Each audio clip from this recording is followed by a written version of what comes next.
Okay. Greetings and felicitations. Hip hip hurrah. And yes, Mr. Spock, it is pronounced tally ho. Well, it's Sunday, and once again, it's time for us, we smart ass little critics, to put our money where our mouth is. Time to pitch Smart, smart television. asses. Love that. Welcome. As always, I am your host, y'all being master of time, space, and dimension, but my friends call me Mr. Lundell.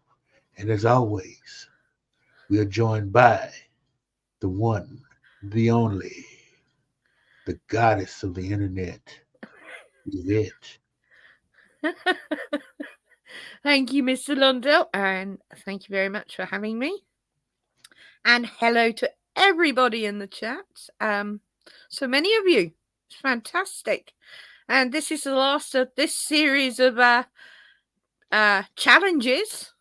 Um, the second season, as I'd call it, because our first season were at the top tens. And this season has been write a sci-fi movie, write a horror movie, and write a television series. And tonight is the ultimate write a television series. Mr. Londell's up first this week because we take it in turns. So grab your popcorn and we'll be putting a poll up after I've done mine. And I hope everyone enjoys. Okay. Well, see, she talked me into this taking turns thing. You bet. I guess I have to go along with the program. Anywho, my pitch for a television show. Now, you have to be familiar with these two books, The Powers of the Earth and what was the other one? I can't think of it.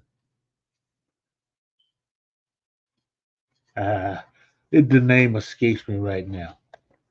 The Powers of the Earth. It's the first book in a series in a two-book series by an author, uh, Corcoran. And what he's done is he's basically taken the colonization and the American Revolution and put it in outer space. You have you have. Let me back up. Look at my notes. Look at my notes. Oh, okay. It's Earth in the year 2064, politically corrupt and in an economic decline. It's a depression that's been going on for 56 years. We have this government agency, the Bureau of Sustainable Research. It's doing everything it can to stifle innovation. It's making sure that no new technologies come along and disrupt the planned economy. Now, 15 years ago, the time scale of this story, band of malcontents, dreamers, libertarian radicals cobbled together spaceships using uh, the old container ships that we use now and um, petroleum freighters. They developed a system of propulsion called anti-grav, and all they did they took these anti-grav drives, put them on those ships, cobbled together spacesuits, and fixed up portions of those ships that would contain atmosphere and protect from radiation and such. And the rest of the ship's hull they loaded tunnel boring machines, dump trucks, pick shovels, jackhammers, everything they needed, and they moved to the moon. And they proceeded to build a colony in the crater Aristillus. The problem is the economic decline and the command and control economy is causing trouble for the political powers that be here in the United States. So, to shore up their positions, they need to commandeer Aristillus. It's been 15 years. I mean, it's a city, it's on a shining hill, basically, because you let entrepreneurs do what entrepreneurs do best. So you've got factories, you've got restaurants, theme parks, whole communities living and thriving, working, and making money back and forth. Now, that's the scenario that I'm working with. Where it starts, I'm thinking to set this up, I need first not a pilot as much as a mini series. And it will revolve around primarily the lead character, Alexander McCoy.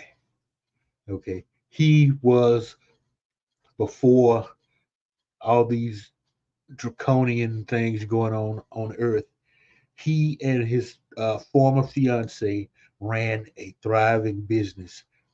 They both are engineers, and it was research and development, both mechanical contraptions, electronic stuff, software innovations. They dabbled in all of it, and they were quite successful. Then the government instituted the CEO trials.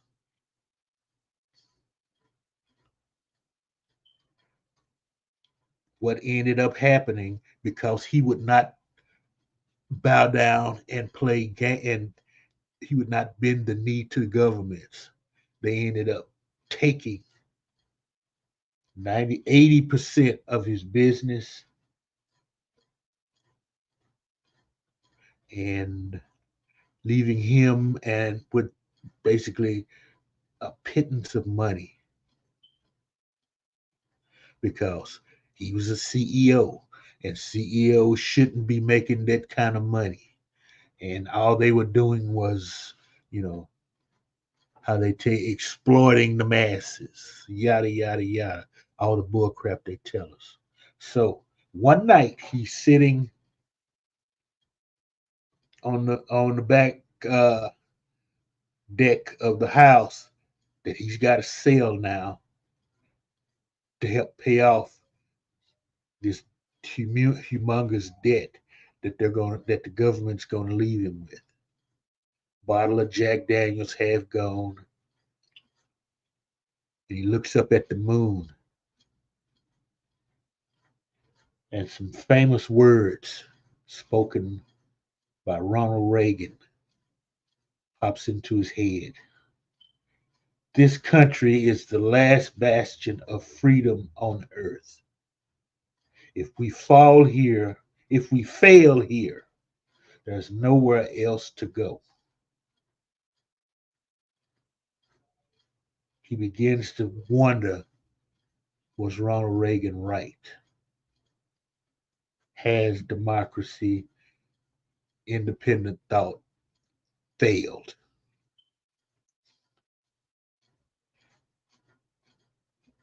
In other words, come to mind.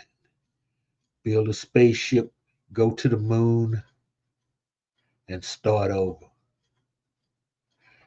Bear in mind now, he's an engineer, so he understands a lot of stuff. He knows how to network with people because of his experience being a CEO of a company that he built.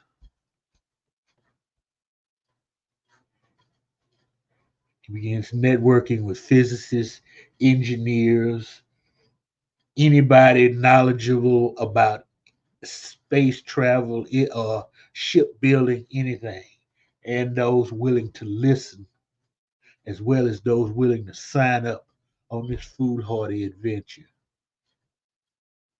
Well, they develop all of this stuff. The anti-grav system.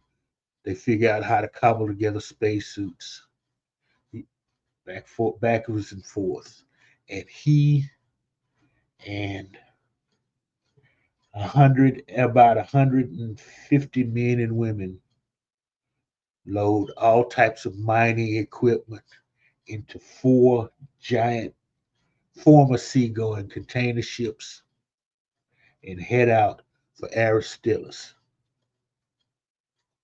15 years ago, now they have a colony, a vibrant colony. And you meet Alex, and he's standing with other men and women in spacesuits on the surface of the moon with large heavy caliber rifles, rail guns that he designed that fire 20 millimeter bolts.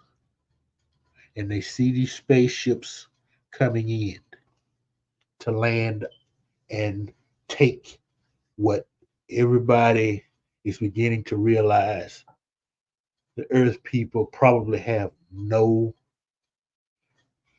uh, claim to. And as they come into range, he gives the order to open fire. And that's where the miniseries begins. And it's a flashback.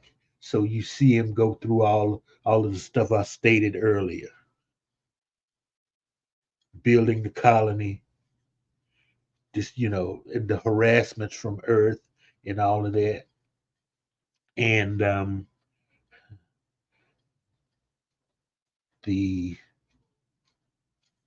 lost my place. Okay. All of the negotiations and things that he has to go through with people on the moon, part of the colony, that it's now grown to over 1 million people. So he's got all these people there. They agree with him, and this this is the first engagement. And actually, the Earth kind of didn't take them serious, and all of those ships end up being shot out of the sky, and over half the soldiers killed, the other half captured, and they just put them all in one ship with enough power and air and food to get them back to Earth. Nothing else. And that ends the miniseries.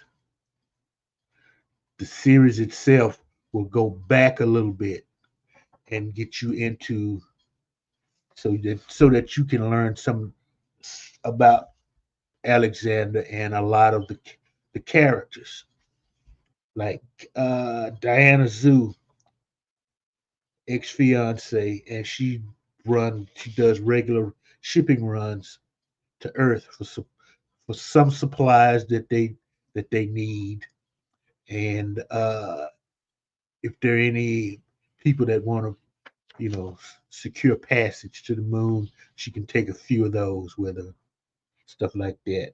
And you've got Gary Clerk, that's a former Navy SEAL, who has volunteered to help train the colony's military defense force.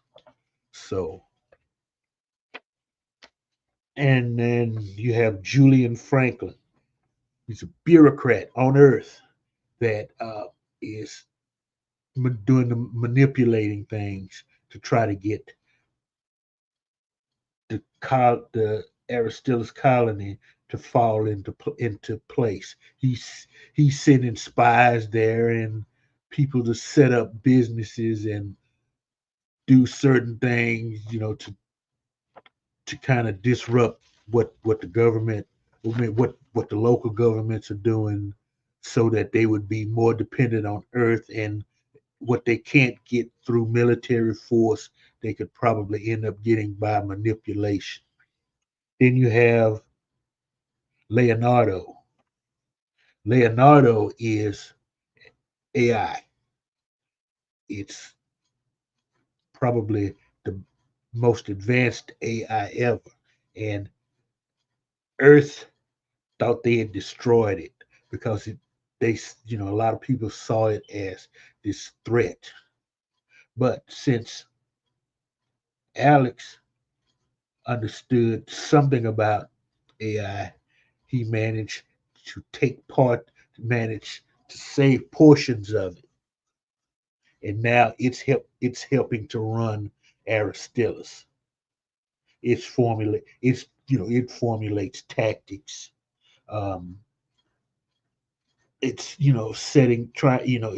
setting up and developing like automatic defense systems, stuff like that. And then you have what I like to consider the woke crowd. It's like two 20 somethings, Alicia Verdugo and this wimp of a guy, Alistair Williams. They consider themselves journalists, and they are there on the moon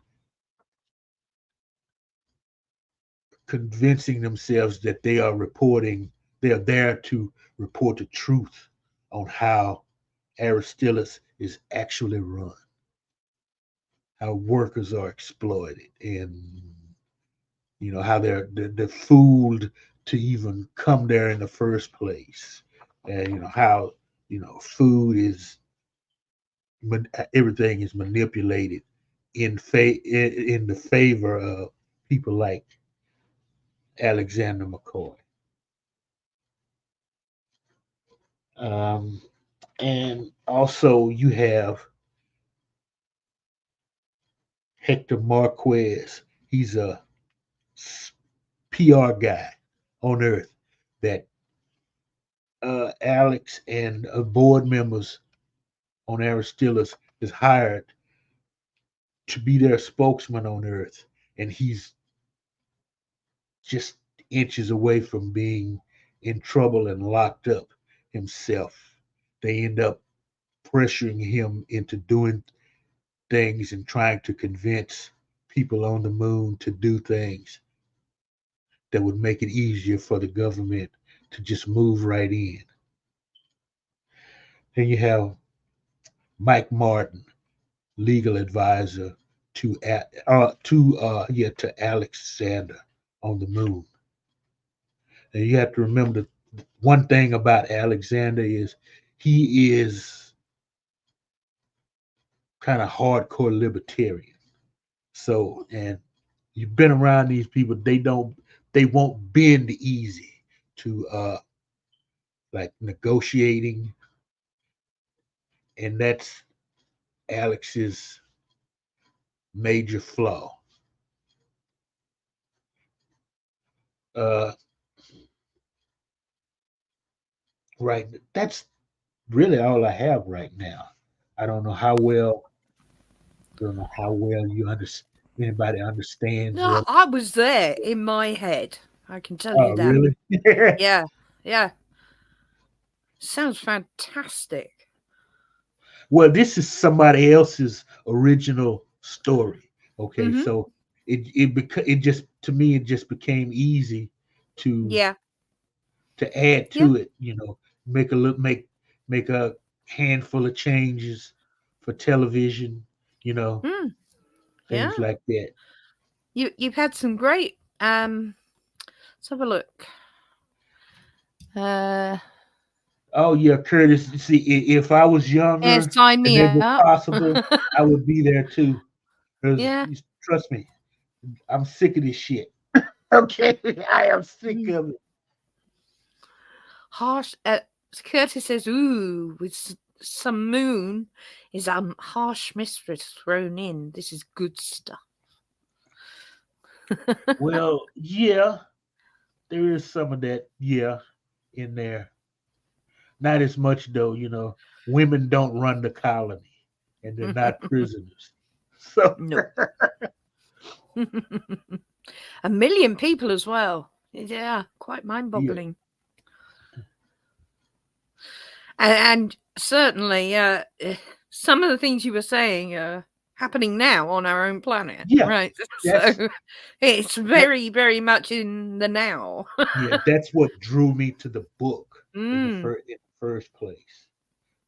And if you, okay, I'm going to recommend you to buy the book. If you haven't read it, you need to read it. Get it on Audible and listen to it while you go to work in the morning. It's a great book, I think. Brilliant. Mhm. Brilliant. Well, how am I going to top that? Okay, guys. Well, I've taken a leaf out of Mr. Londell's book because he continued the Terminator series further Mhm. along. So, my pitch is for restarting Warehouse 13. It's called Warehouse 16.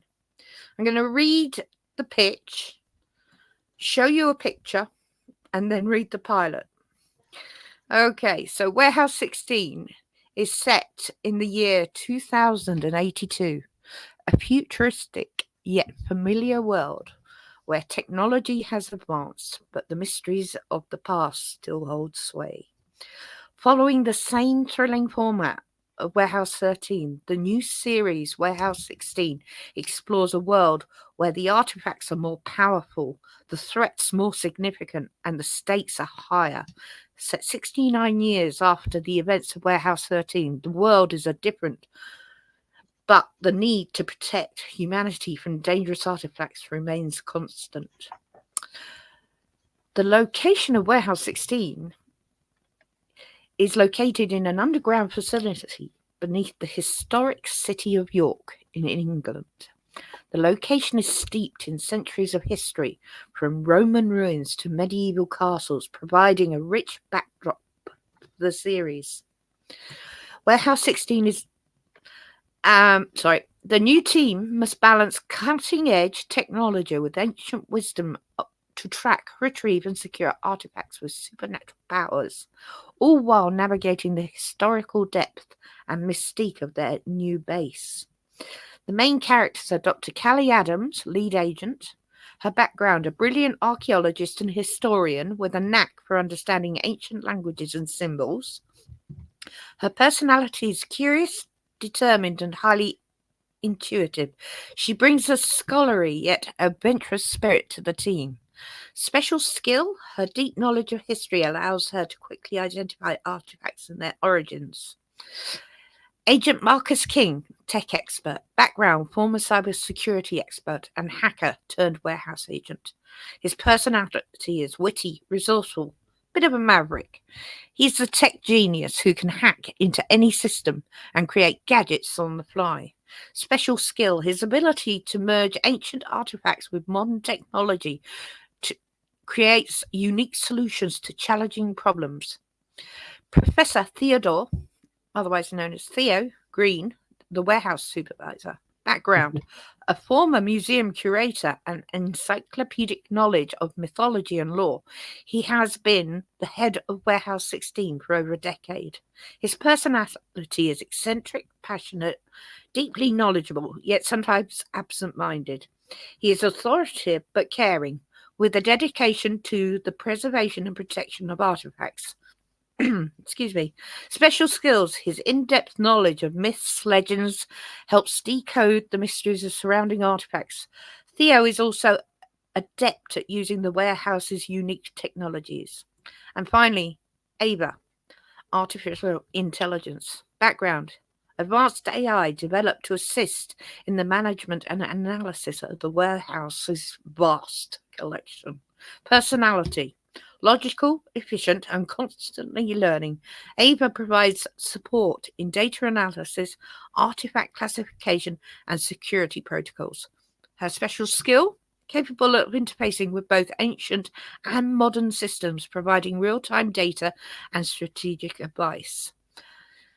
The theme of the elements will be a balance of old and new. The series will explore the tension and harmony between ancient artifacts and futuristic technology. Each episode will feature the team tracking down and securing a new artifact, uncovering its history and the threat it poses. There'll be deep dives into character development, into the backgrounds of personal growth of the main characters. The team will often face ethical questions about the use and the destruction of powerful artifacts. Visual style: historic and futuristic blend. The ancient streets and architecture of York juxtaposed with the high-tech and ancient interior of Warehouse 16. Dynamic action sequences are high-stake chases, combat scenes, and visually stunning artifact retrievals. And the atmospheric tone, a blend of suspense, wonder, and the occasional light-hearted moment. Right, so before I read the pilot, I am going to share a picture of how I perceived Warehouse 16. And I'm sharing and I'm putting it up. Let me know when you can see it. The symbol at the end denotes infinity, which is what the warehouse is. There it is. You can see it. There it is.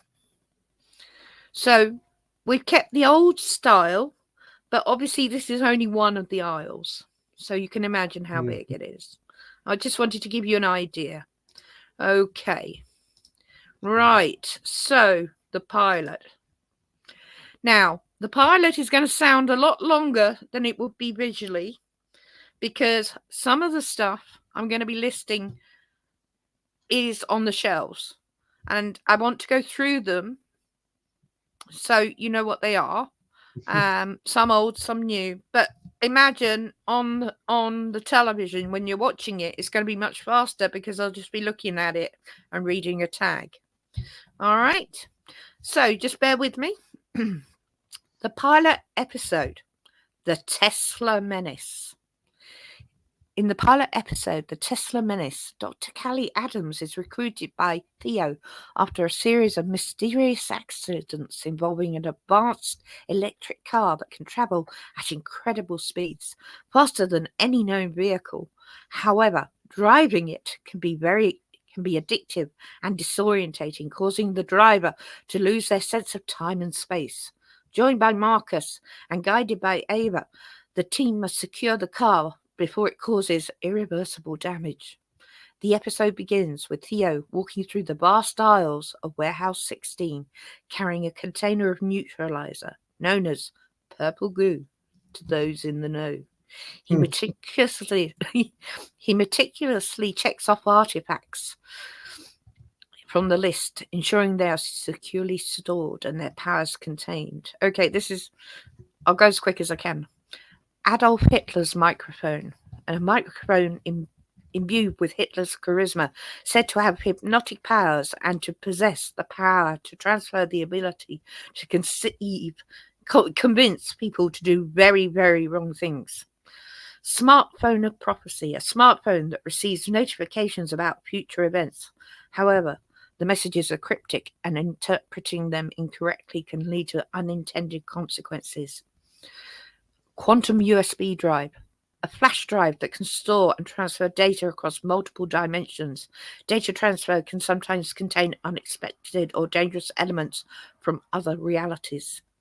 VR headset of empathy, a virtual reality headset that allows the wearer to experience the emotions and memories of others. Prolonged use can blur the lines between the user's identity and those they connect with. Fitness tracker of immortality. A fitness tracker that significantly slows down the aging process of its wearer. As long as they maintain a high level of physical activity, stopping the activity can rapidly reverse the effects. AI assistant of omniscience, an AI assistant device that knows the answer to any question asked, but gives information that sometimes has unintended misdirection. Edgar Allan Poe's quill pen and notebook. Anything written with this pen in the notebook becomes reality. It is a highly dangerous artifact due to the ability to alter reality based on the writer's imagination. Philo Farnsworth's television. This artifact can transport people through the television signals, allowing instant travel to different locations through the TV screens. Beatrix Potter's tea set. Drinking tea from this set allows someone to communicate with animals. It's a benign yet fascinating artifact for animal lovers and researchers. Cleopatra's hair comb. When used, the comb has the ability to make the user irresistibly attractive, echoing Cleopatra's legendary beauty. Tesla's lightning gun. This weapon emits powerful electrical bolts capable of incapacitating or killing targets with high voltage. Joshua's trumpet. Blowing this trumpet can cause powerful sound waves capable of toppling structures, reminiscent of the biblical story of the fall of Jericho. Ivan Pavlov's bell. When rung, it can condition people to respond to stimulus in a specific way, similar to Pavlov's classical conditioning experiments with dogs. Thomas Edison's phonograph can capture and replay not only sounds, but also emotions and memories associated with the sounds, providing a vivid experience of past events. Harriet Tubman's thimble allows the wearer to become invisible when they feel they are in danger, aiding in stealth and escape. Robert Louis Stevenson's book, a copy of Strange Case of Dr. Jekyll and Mr. Hyde, that temporarily splits the personality of whoever reads it, revealing their darker side. William Shakespeare's Lost Folio. Reading from this manuscript can bring characters from the plays to life temporarily with all their abilities and traits. We're nearly there, guys. Franz Menzer's mirror reflects the hypnotic power of mesmer, allowing the user to mesmerize and control those who look into it. Leonardo da Vinci's notebook provides insights and knowledge to the reader, enhancing their problem-solving and inventive capabilities. Finally, James Braid's hypnosis watch, enabling the user to hypnotize individuals quickly, effectively, and putting them into a deep trance. Theo continued his rounds, checking the lists of artifacts with meticulous care. He paused momentarily, lost in the thought about a newest addition that had been reported, an electric car capable of incredible, almost supernatural speeds. This artifact, the Tesla, had already caused several mysterious accidents, and its retrieval was now their top priority. Dr. Callie Adams stood in the command center of Warehouse 16, watching as the holographic display detailed the recent incidents linked to the Tesla. Reports of drivers disappearing for hours only to reappear disorientated and confused were common. In some cases, drivers were found miles away from their starting points with no memory of the journey. Agent Marcus entered the room, his usual confident demeanor tinged with concern. "We've got another incident," he said, handing Callie a tablet. "This time, it's in central London. The driver lost control and crashed into a busy market, but he swears he never pressed the accelerator." Callie scanned the report, her brow furrowing. "We need to secure this car before it causes more damage, Theo. Do you have any idea where it might be headed next?" Theo, who had joined them, nodded. "Based on the pattern of the incidents, It seems to be following a path that traces an old Roman roads across England. If my calculations are correct, the next potential target could be somewhere near Chester. The team prepared for their mission, with Marcus configuring a device to neutralize the car's anomalous properties. We'll need to lure it into a controlled area, he explained. If we can't get close enough, I can use this to disrupt whatever is powering it. Theo added, and remember, the car seems to disorientate those who drive it. We need to be prepared for anything. The team arrived in Chester, setting up a perimeter around a stretch of the old Roman road. They placed barriers and positioned drones equipped with EMP devices along the route. Callie took a deep breath and settled into position. Everyone ready? Marcus, monitoring the situation from the mobile command center, replied, all set. Here it comes. The sound of the Tesla approaching is at an incredible speed, like a distant thunderclap. It appeared on the horizon, a blur of motion. As it neared, Callie could feel the raw power emanating from it. She steeled herself, knowing that timing would be crucial. Marcus triggered the drones, and a series of EM pulses hit the Tesla. The car shuddered, its speed wavering, but it didn't stop. It's not enough, yells Marcus. Theo, watching from the safe distance, shouted, Callie, use the containment device now. Callie ran forward, the containment device in her hand. She aimed it at the Tesla, releasing a pulse of energy designed to neutralize the artifact's power. The car screeched to a halt, the tires smoking as the energy field enveloped it. Breathing heavily, Callie approached the car. The driver, a young woman, was slumped over the wheel, unconscious but alive. Callie signaled to the medics, who quickly extracted her and began administering aid. Back at Warehouse 16, the team gathered around the now secure Tesla. Theo examined it closely. His curiosity piqued. This car, he mused, wasn't just fast. It seemed to be powered by an unknown energy source, something beyond our current understanding. Marcus nodded. I've never seen anything like it.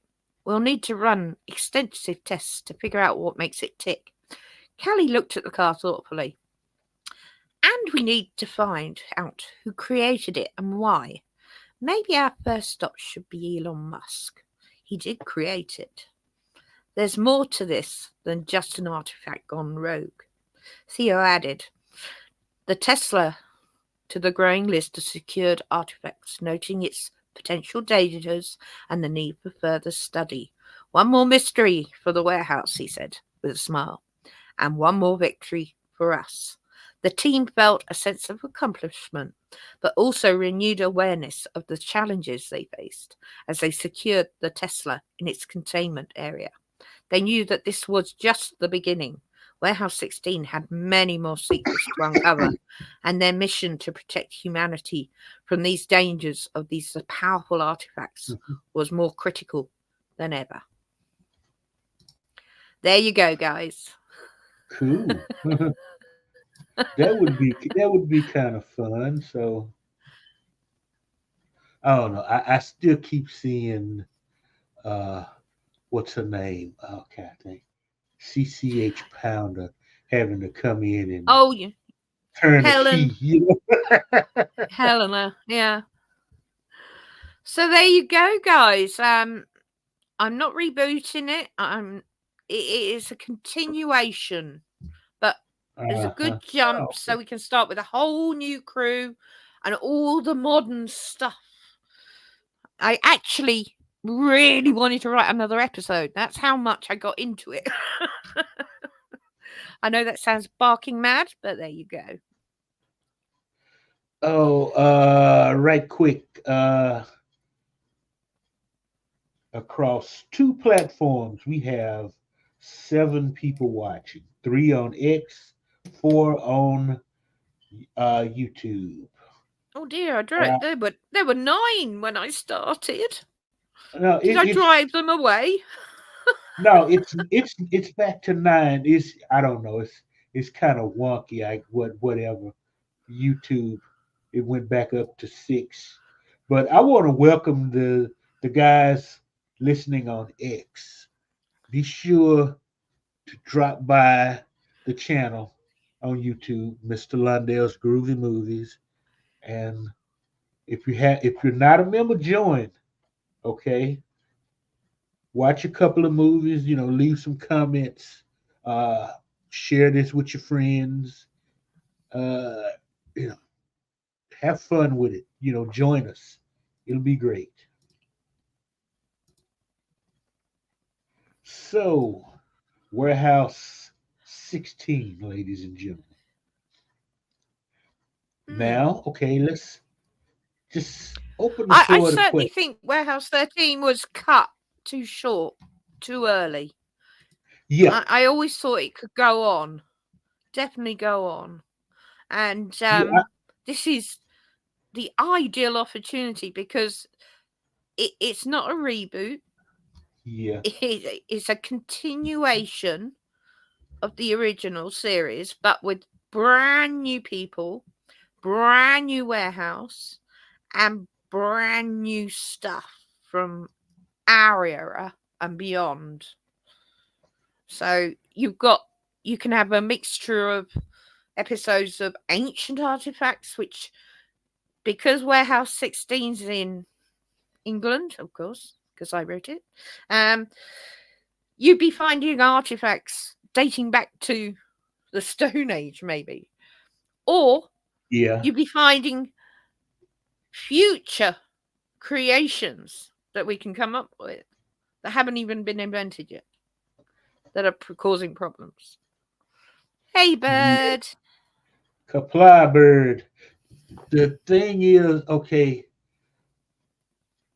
I don't know how many people remember this television show, Friday the 13th, the series. I never watched it. It was Cursed Objects. Oh, was it? Yeah, it was. It was what it was a brother and sister. It was like an uncle died, and he left them this antique shop. And what it ended up, his partner and the brother and sister were going around searching for cursed objects that were once part of the collection of the antique shop, because the uncle and the partner, they were going out trying to find this stuff. They could contain it in that shop. Ah. Oh, it's growing like crazy. 8 people and Yeah, 9 YouTube, people now. and we've What's got 6 what's up people with the on X. voting? I can't see who's voting what. 6 people have voted, but it's not showing percentages. It's 50-50. Ah, We're tied. wow. Why can't I So, see it like that? All uh-huh. right, I'll just refresh. Yeah, you probably have to reflect. DJ Joel, what's up? Yeah. My mother, the cyber. Hey, hi. Oh, there we go. So, Wow, 50-50. We both come up with good ideas by the looks of it. yeah. So everybody, tell us what you think. Okay. Yeah. Possibility should Hollywood or Sci-Fi Channel come knocking on our doors? What? Would you watch this schlock or Yeah. or should it go like straight to streaming with all Well, I the think rest of straight to streaming, definitely. That's the future end all at the moment. So yeah. Both very good. But both very good. And I'm sorry, I'm saying that about my own because I seriously wanted to continue writing episodes. And I really have time because I have a full-time job. But yeah, you could well, because there is, I mean, it's not law or anything, but because at the end of Indiana Jones, the box Yeah. with it is put in a warehouse. So people made the connection with Warehouse 13. Of course, it wouldn't have been Warehouse 13. It was Warehouse probably 9 or 10. You know. So, but what I never got about with the warehouses, they would just fill them up and shut it down. No. All the warehouses had special parts of them that would extend underground. Yeah. So that's why I've got the infinity symbol on the picture, because it literally will go forever. Miles and miles and miles. Even Warehouse 13, you had to drive around. You couldn't get from one end to the other on foot, you know. And then you've got the dark room where some of the really bad stuff is. And you have, of course, the cryogenic room where things are frozen. The place is a marvel. And of course, every single agent, and we saw all this in Warehouse 13, when they die, their particular room that they lived in is stored in Warehouse 13. And of course, everything from the warehouse, when it goes, we actually saw it at the end of Warehouse 13 where it was changed to Warehouse 14. The artifacts themselves almost teleport to the next warehouse. Okay. And then it starts from there. So you basically, unless there's been damage, which we had in Warehouse 13 and lost a few bits and pieces. I'm sure they lost some in 14 and 15. But Warehouse 16 has obviously been around for 10 years. And most of, I read a few out you would have recognized, like the thimble was used, and things like that. They're still there. They helped. A moon warehouse of artifacts. No, that's too much like wrong. Yeah. Nice for you to think like that. But yeah, mine is unlimited with brand new stories. And if you loved Warehouse 13, which I did, this is a continuation in 2082. Yeah. So all brand new warehouse, brand new location, and brand new problems. Yeah. But I don't know why, I just never really got into Warehouse 13. Oh, shame on you. I know, but it was, or one thing, I guess it was on too late at night for me. So, and then Sci-Fi Channel had started to become disappointing. They started showing Jason Statham movies. I'm like, come on. This is supposed to be science fiction, people. And then, I just didn't, but then, LDG showed some in Underground. Yeah. And, so I don't know, maybe I can find it on a streaming service to enjoy. You need to watch it from the beginning to get the grip of the whole thing. Yeah. And Jeff, they're all that listed will be in the warehouse. I got a list of every artifact that was mentioned in Warehouse 13. It was 15 pages long. I had to sift through that and pick some out just to read. And then I created new ones as well, like the quantum USB drive and things like that. And it was just, I wanted to mix the two together. So to give everyone, as I said, it was a long read, but on screen, that would be really quick because he'd be looking at the tags with what's written on it and making sure that the artifact was stable. Yeah. So that bit of it, although long and drawn out, I wanted to give you an idea of the newer stuff along with the older stuff was still there. So something that you'd remember and newer things you won't know about, you know. And of course, a lot of things that they haven't found yet. And of course, I had to start with the Tesla, didn't I? Well, I would have started with like Einstein's slide rule, you know. Possibly. But I wanted to start with something new. And the Tesla was perfect for that. But I enjoyed writing it anyway. I really did. And yeah, I could see that coming back. I really could. But that's my own personal opinion. And even if I didn't write it, I would watch it.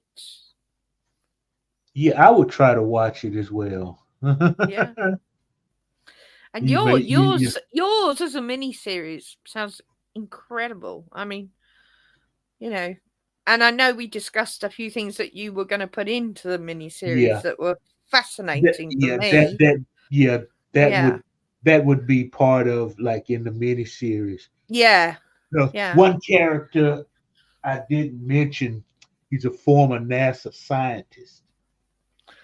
One of the Aristillus citizens, and see, I could see him helping build that reactor. What we were talking about, what I was asking Yvette about the other day was, okay, since depending on how much you know about the moon's physiology, there's an isotope there, helium-3. It's rare on Earth. It's like all everywhere on the moon, and they've theorized that they could use it as an energy source. And I was wondering what type of reactor would be needed. And she was saying it would be a fusion reactor. But you'd need deuterium with it. Yeah. Deuterium, which is abundant on Earth, because it's in seawater. Yeah. So you've got one part abundant on the moon and one on the Earth. So yeah, it's got to be abundant. It's got to be abundant in space, though, if you think about it. Well, maybe, but the quickest and easiest place to get deuterium would be from the oceans. Yeah. Yeah. So, but no, I mean, all of that was, you know, fascinating. And you could have a whole sort of scene with the fusion reactor, maybe not working right and them having to fix it or something, you know, all those sort of things. A bit of a fright. Million people on the moon and the fusion reactor that's running the entire colony. Hiccups. Yeah. Anyway, well, I thoroughly enjoyed doing this. I've had a lot of fun. The movies, a bit harder. The TV series was in me, definitely in me. But so we're going to ask you guys, what would you like next for a Sunday? I do know Words and Pictures came up with an idea. I said for him to mention it. Random Menace. Oh, what did Random Menace? Formatted you. Books, sorry. Books that formatted you was the idea that Random Menace came up with. Books that formatted you. As in influenced? Is that what you mean?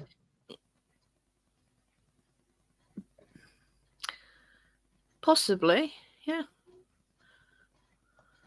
I mean, I certainly got a list of books that influenced me. Yeah, same here. Yeah, and I don't know. Words? Are you going to put it in? Because his idea, I don't know. I'm no good at drawing, but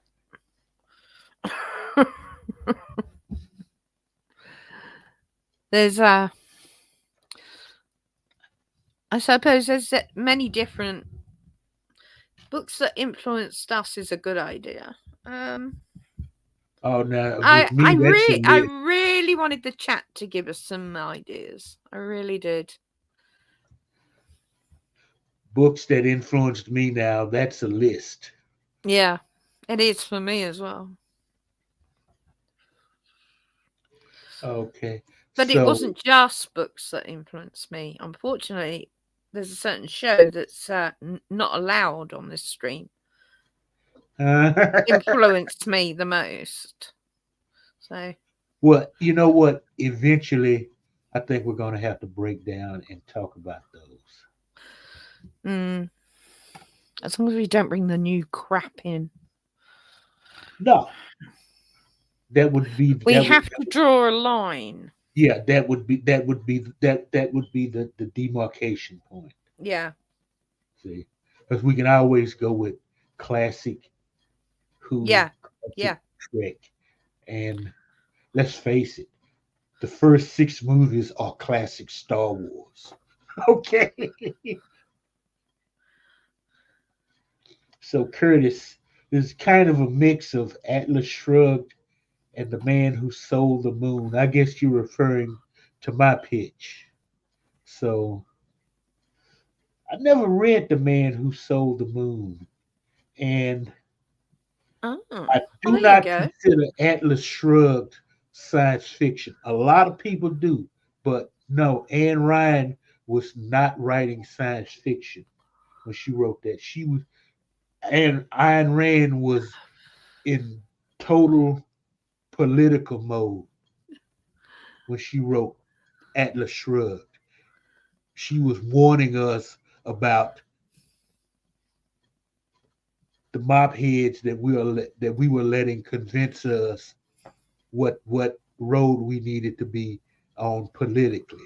Okay, and let's face it, that old crazy woman was right. That's just Mm. I do yes, like that. Sorry. go ahead, Go go on. ahead. No, carry on. I mean, you ask me, we are just days away from, you know, shutting down the patent office. Could be. I do like that halfway down, after words suggested merging our two together, people are still listing things for the warehouse. I think this. Wait, where is it? I think that's. I think Curtis is saying that's what yours sounds like. Yeah, there is a lot of Ayn Rand thought in Aristoteles. Right, I'm You getting gotta my remember. pen out. I'm getting my pen out because Words and Curtis, I've come up with some ideas Yeah, that I think we can pull off. So we got the books thing, haven't we? yeah. Books. We can do the books that influenced us. There's one. So Words and Pictures here puts maybe 5 good and 5 bad. Theme tunes? That won't be difficult. 5 good. We could do 10 good, 10 bad on those. 10 good, 10 bad. Yeah. Theme tunes. Monsters. Heroes. Oh, I can think of at least 10 bad heroes. Villains. Actors. Directors. I'm writing all this down. Directors. Scenes. scenes from particular movies, maybe. Yeah. I Curtis says 5 good monsters, 5 dumb monsters. Huh. That would be hard, I think. Because then you'd have to define dumb. Yeah. So if we do 10 good and 10 bad of that list, but if we start with the books, I think the books would be very interesting because you'd be surprised what I've read.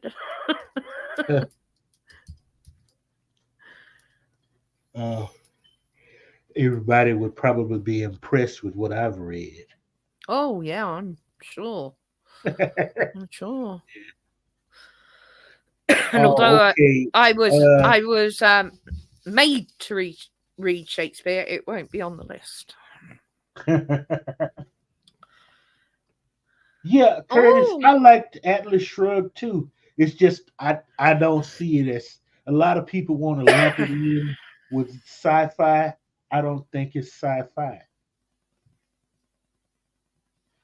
Because I mean, you look at Ayn Rand's body of work, it was always political.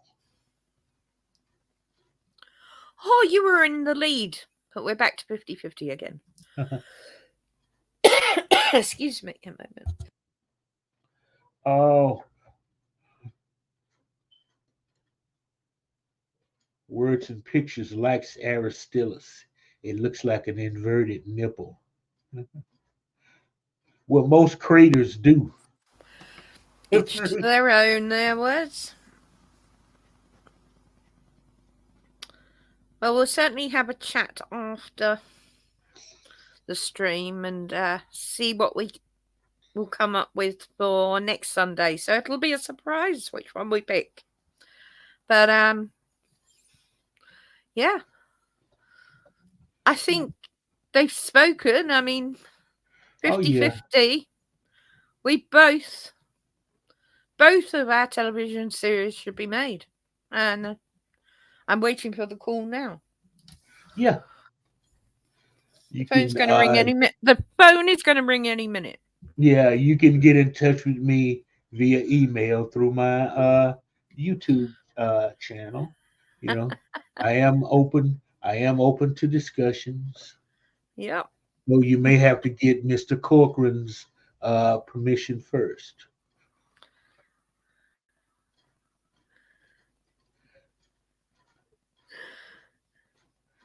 Oh, Curtis wants crowdfunded. How'd you get it crowdfunded? Oh, wow. Now, okay, there is a guy, Mr. Sci-Fi, on YouTube. He's a writer, and he has an impressive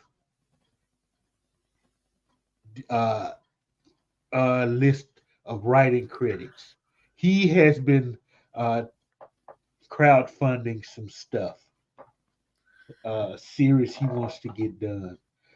Check him out as Mark Zicree or Mr. Sci-Fi.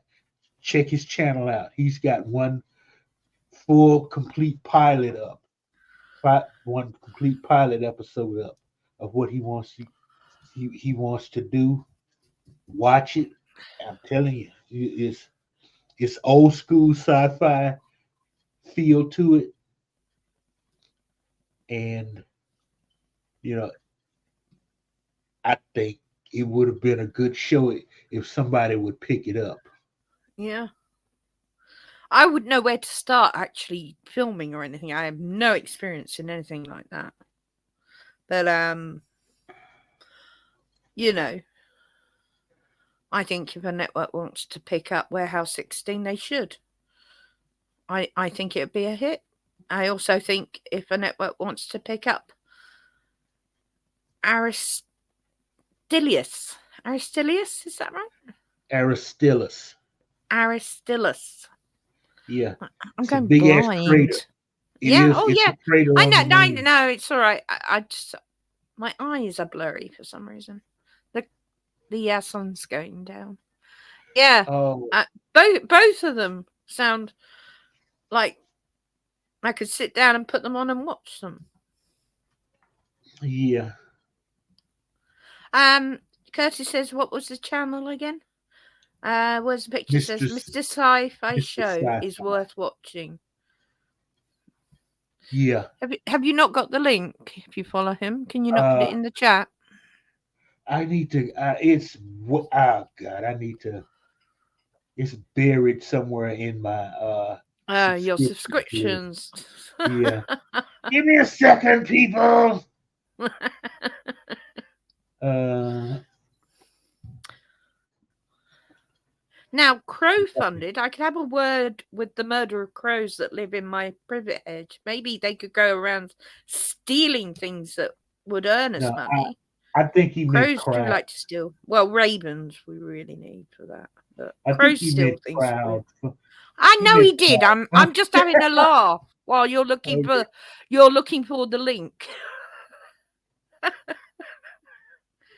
And of course, magpies also steal shiny things. So if I get a team of magpies, a murder of crows, and a group of ravens together, maybe we can crowdfund it. There you go. Words and Pictures has done it for you. Oh, did he? We bow to his superior knowledge Yeah. all the time. He's amazing. So Curtis has subbed. Great. And don't forget, everyone, give us a like if you enjoyed yourselves. Give it a down if you didn't. It still registers as taking note. yeah, Share it out to people. And oh my God, if you are not subscribed, what the hell? Hit the button. Yeah, I got like 500 hours to go. You must have less than that because I have done 13 episodes I watched of Arthur C. Clarke. I watched the Loch Ness Monster one, and I watched a film. So I took a chunk. Well, see, they haven't compiled it yet. They compile it like once a week, and it becomes official when they compile it, post it. So. Well, let me tell you guys, I watched Mystery. Oh my God, my brain has just exited the room. Arthur C. Clarke. Arthur C. Clarke? Yeah. That just doesn't sound right to me anymore. Mysteries. I hadn't seen since it was released in the 80s. And there's 13 episodes that you can watch on Mr. Lundell's channel. And they're brilliant. Absolutely brilliant. And hilarious in places because in the 40 odd years since it was made, obviously certain things have been discovered or changed or worked out. So I literally been watched all 13 episodes. Yeah. Ooh. And see, Curtis, oh my God, I've got a convert. Every subscriber watch an hour and you got it. I've been trying to get caught up on watching some Clarke, the documentary on life after death. Yeah. I mean, a lot of this stuff, okay, I was in high school, junior high and high school in the 70s. A lot of kids watched this crap. Okay. Especially when you got, in Bigfoot and UFOs and Loch Ness Monster. The one documentary I have it's narrated by Peter Graves. Okay. I remember watching that as a kid. It was like on a weekend when it was first televised. And that next school day, the Monday, that's what everybody was talking about. It seemed like everybody in school watched that. Oh, and You like the silent Ben-Hur? Ben-Hur. Yeah, Okay, cool. I that's Now great. that's one thing I didn't realize that silent movies would have the impact that they had. Yeah. I used to watch, I can't remember his name. Not Charlie Chaplin, never liked him. Oh, he Buster dangled Keaton. off a clock. Oh, okay, yeah. What was his name? My brain has just I effed off see his I on see his holiday. face. Yeah, Yeah, but but no, not Buster Keaton. No, now the other no. Oh my he God, what was his name? he actually lost two fingers. Yeah, because he did all his stunts. Yeah. Did he die doing one of the stunts? If I recall, No, but you never liked him. He is the one who does the dictator speech. that's Charlie Chaplin that did the dictator speech. I said I didn't like Charlie Chaplin. I've never liked him. Yeah, you're right. No, You're right, darling. no. When it comes to silent comedy, Buster Keaton is a lot better, especially with the physical stuff. Just watch Harold I Lloyd. like Yeah, I that's like the dictator speech. I'm not a fan yeah, of Charlie Chaplin's stuff. yeah. Harold Lloyd was the guy hanging off Harold the. Lloyd, thank you, Yeah, words. Oh my God. What would we do without him? I Harold know. Lloyd. I saw his some of his silence are up on my channel, Yeah. but what about? I don't think I have any. Yeah. Yes, I do Yeah. have some Charlie Chaplin there as well. But LDG. The dictator. Sorry, because he's arguing with me now. yeah, I don't like Charlie Chaplin movies. However, that one, yes, I liked. But in general, I don't like Charlie Chaplin. Okay? Is that good for you?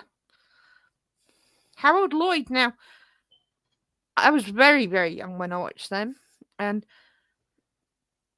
uh-huh. he was the stuff he did, the stunts he did. I mean, they were real. So, Well, just they were real with all of them. See, oh because yeah, I know. Lloyd, Chaplin, Keaton, they were all acrobats, Mm. and so they did their own stunts. They had no choice, Okay, Yeah, and in that's fact, just one that really comes back in my memory a lot. and okay, since we're all science fiction fans here, you need to check out some of the some of the science fiction I have there. Okay, Himmel Skibbit. That it was made during the First World War. That's like considered the first grand space opera. Mm. There's, and then there's a couple of Fritz Lang silent movies there. Woman on the You've got Moon. you've got all of Flash Gordon, haven't you? Because I have watched a couple of them so far as well. I got a shit ton of Flash Gordon over Yeah, there. So, I loved the old Flash Gordon. yeah. That was Buster Keaton, wasn't it? Buster Keaton? Uh, No. yeah, yeah. Yeah, it was Buster Keaton. He Buster played Keaton. Flash Gordon. Yeah. And some other serials as well. Those were like a mainstay for sci-fi in the 30s. A lot of those serials, because You want you to could say do them something? cheap. There's this. Oh, that reminds me. Is one I have to put on. Undersea Kingdom. It's an old serial. It doesn't get the respect I think it deserved. I gotta load them up one of these days. So Sorry, I was kissing my pussy. He is on my work desk right now. He's And purring also, very loudly. Oh no, he's going now. No, he's also, not I carrying on. have the oldest surviving werewolf movie on my channel. Now, It's does a it silent actually movie. have a werewolf in it? Yes, it does. The name of the movie is Wolf Blood. I beat you Okay. words. I beat you to it. You wait, there'll be a message in a second from words. There will be a werewolf in it. Oh What yeah, are The you doing, you Passion of silly Joan cat? of Arc. That is quite a powerful movie. I wish someone would do it. Well, there you go, Has anyone done Curtis. has anyone done a talkie of that? Because it's the court records, the actual trial that she No. went through. Please don't attack Mr. Lundell. You can see your bubble flashing and he's thumping it. Sorry, Damn guys. 11 weeks old. He doesn't know. And he's gone. There we go. He was just curious. The sun's gone down, so he stopped sunbathing. Yeah. I reserve judgment until I've seen said werewolf says words. Okay, word. But if you're gonna criticize me, learn how to spell werewolf. That's all I ask. It's well, not yeah. bad. I had to come back with that, okay? Yeah. No, fair You enough. put me in a spot. And there I was werewolves in knew that he'd movie. come up with a great one there, but damn it, you can't spare werewolf. Come on, bud. That would have been perfect otherwise.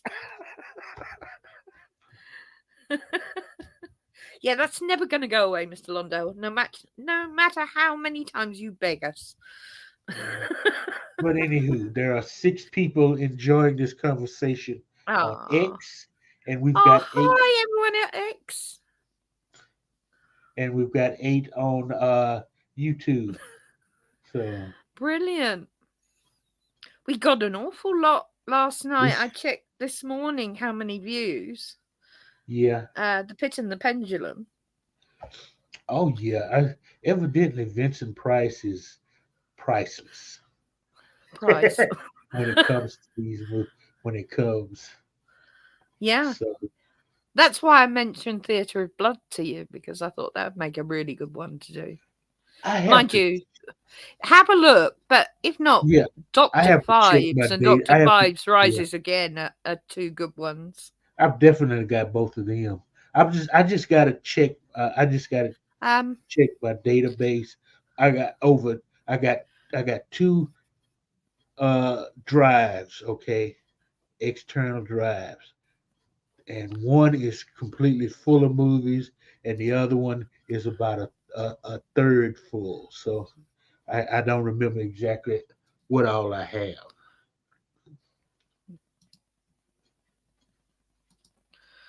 Right, I'll post it, Curtis, but I only have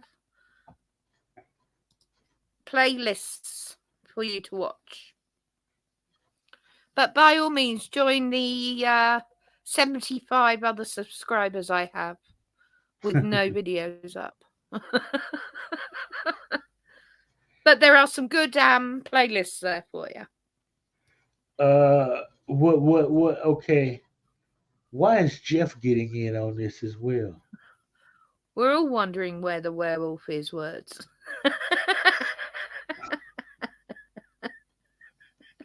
Okay, you guys, I'm gonna make you watch that movie again. And there's a werewolf in the movie. Damn it! You do know you're taking your life into your own hands, because we are going to rip you to shreds if you play that again. Because I will sit there with a timer. a quantum locked timer. Actually, I'll just get an atomic clock down to the second, the trillionth of a millionth of a second of how long we see that werewolf.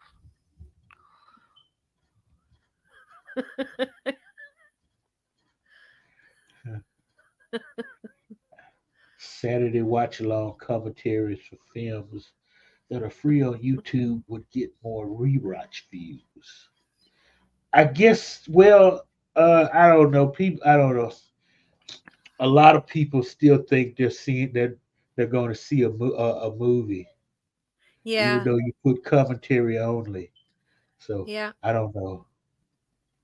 There's a strange lot on YouTube sometimes. Mm, yeah, they complain. There's no movie to watch. And it's quite clear at the beginning, it's all explained. I mean, it's not just us. Anyone that does this gets it. Yeah, And we ignore it. And we do tell others to ignore it. Others get a bit upset sometimes, But it is what it is on YouTube. There are some real dipshits on YouTube that do not understand English, which yeah, is quite possible because it is worldwide. You know. But yeah, I mean, I suppose we could one day do a public domain one yeah, and talk with it. I mean, there's always that. We could try that one time. yeah. We could. You know. I'm having too much fun with movies I can't show on YouTube, Oh, and we just yes, discuss. absolutely. No, I agree. Don't chew my wires. Sorry. Oh, Electric Kitty. Yeah. At this rate, he won't make 12 weeks. Well, you know what? Yeah. We Gosh, should that call went this a quick. stream. Yeah, we should call this a stream now. And I don't know what we're going to do next week. Well, Yeah. let's We've do got the a book. I've got the list here. We'll have Yeah, a conversation and yeah. see what comes up. I'm kind of primed to do the books. Yeah, me too. Me too. So I'm that's glad you enjoyed it, guys. And yeah, thanks for the draw. yeah. Well, That's great thank for you both all of for us. coming. As Yeah, usual, these are fun get-togethers. they are great. We need. I want more argument though from the chat. I mean, there's got to be something about something that's besides the werewolf thing that that we can, kind of back and forth debate on. But hey, Well, you could play us a film of vampires with no vampire in it. There you go. That'd start another one. there's no such thing as a vampire movie without vampires. Yeah, you'd Even the think that about werewolf, werewolves. there was a werewolf in the movie, and you Like know it. 1 minute before the end, if that. It was more than 1 minute before the end. I You tell saw you, him. you Look, you you put that saw on him again. I am change. going to time it. I will time it. He changed and killed the old drunk guy who was in jail with him. Remember that? He Wasn't changed into a wolf when he was a kid. Remember that? God, you people. I mean, what does it take to get a little respect about a werewolf movie in this time? But I digress. Anywho, yes, yes. And thank you, everybody. thanks As everyone, always. and thanks for putting up with our writing. We gave it our best shot, and enjoyed doing it. I got a little stressed with the horror one because I was running out of time, but yeah. In the end, looking back, it's been a learning experience as well. Yeah. Actually, Very And much so. all you Hollywood mogul wannabes, okay, my email is is it, so we can cut some deals, but the checks have to clear the bank. Okay. So Most anyhow, definitely. Mr. Lundell, for Yvette and members of the chat, always remember, watch some good movies, watch some bad movies, read some good books, read some bad books, come up with some good movie ideas or some bad movie ideas. Just have fun with this. Show up, show out. Let Hollywood know that they're hacks if you want to. And until next time, Mr. Lundell and Yvette will say good night.